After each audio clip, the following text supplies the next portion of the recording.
entrée en bourse qui pourrait être la plus importante du monde.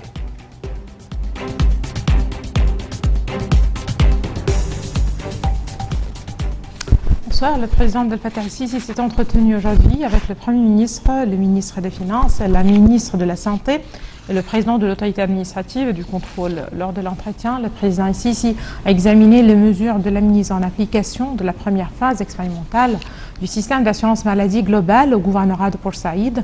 Le chef de l'État a enjoint de lancer une phase expérimentale du système d'assurance maladie dans le Sinaï du Sud et à Luxor en mars 2020. Et Sisi s'est également informé sur les efforts déployés dans le cadre de l'initiative présidentielle visant à mettre fin aux listes d'attente pour les cas urgents du nombre de 286 000 citoyens avec le coût de 1,9 milliard de livres égyptiennes. D'autre part, le président Sisi a examiné la mise en œuvre de la décision d'augmenter le salaire minimum au niveau des institutions et des instances gouvernementales dans le pays. Le ministre des Finances a expliqué que le nombre d'instances gouvernementales désignées par cette décision s'élève à 3 286. Il a ajouté que le reste des instances vont appliquer cette décision vers la fin du mois de novembre. Le président Abdel Fattah el-Sisi a assuré que la Semaine arabe du développement durable concrétisait l'importance du travail commun afin d'arriver à un partenariat sérieux sur tous les volets dans le but d'affronter les défis politiques, économiques, sécuritaires, sociaux et humanitaires. La ministre de la Planification, Dr Hala Saïd, s'est adressée au nom du président Sisi devant la 3e édition de la Semaine arabe du développement durable. Dans son allocution, le chef de l'État a affirmé que l'Égypte œuvrait à attirer les investissements étrangers, à encourager le partenariat avec le secteur privé pour réaliser le développement durable. La Ligue arabe organise la 3e édition de la Semaine arabe du développement durable du 3 au 6 novembre en coopération avec le ministère de la Planification, l'ONU, la Banque mondiale et l'Union européenne. La chef de la direction du développement durable à la Ligue arabe, Nada El-Ghezi, a déclaré vendredi que la Semaine arabe représentait la plus grande plateforme arabe régionale qui examine la mise en application des objectifs de développement durable de 2030 dans la région arabe.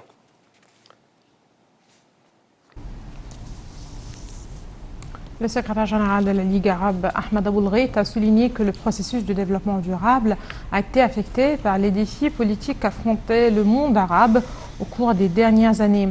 Lors de l'inauguration de la Semaine arabe, M. Aboulghait a indiqué que les dossiers des réfugiés, des déplacés et des dangers sécuritaires grandissants ont épuisé les budgets publics et lourdement pesé sur les plans du développement. D'autre part, le secrétaire général de la Ligue arabe a souligné que la lutte contre la pauvreté était l'un des plus importants objectifs du développement durable.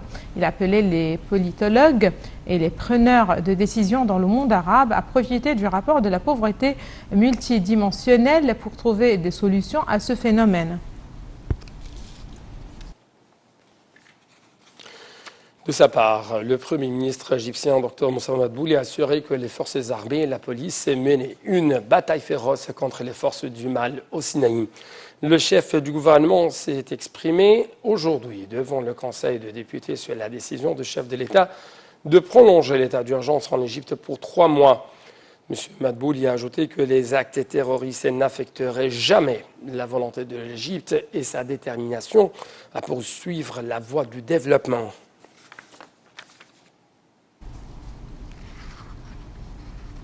Le chef de la diplomatie, Sameh Shoukry, est attendu dans la capitale américaine, Washington, à l'invitation de l'administration américaine. M. Shoukry doit participer aux réunions des ministres des Affaires étrangères de l'Égypte, du Soudan et de l'Éthiopie en présence de la Banque mondiale pour discuter du barrage de la Renaissance. Ces réunions sont prévues le 6 novembre à Washington. Selon un communiqué du ministère des Affaires étrangères, M. Shoukry aura des consultations avec les divers responsables américains sur les relations bilatérales et les dossiers d'ordre régional et international d'intérêt commun.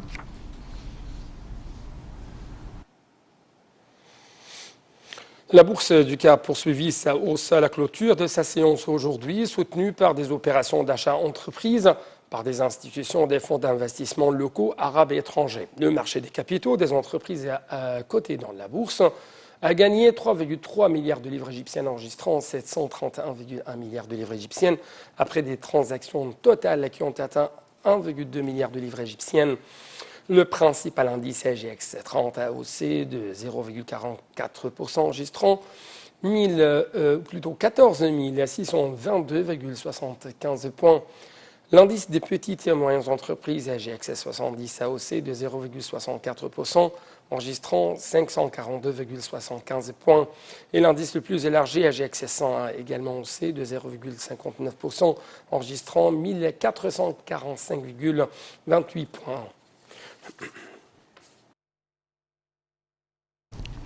Les écoles et de nombreuses institutions publiques à Bagdad et dans le sud de l'Irak sont restées fermées aujourd'hui, premier jour de la semaine dans le pays où des manifestants réclament depuis un mois la chute du régime. Ces manifestants ont multiplié les appels à la désobéissance civile, tandis que les différents syndicats ont déclaré la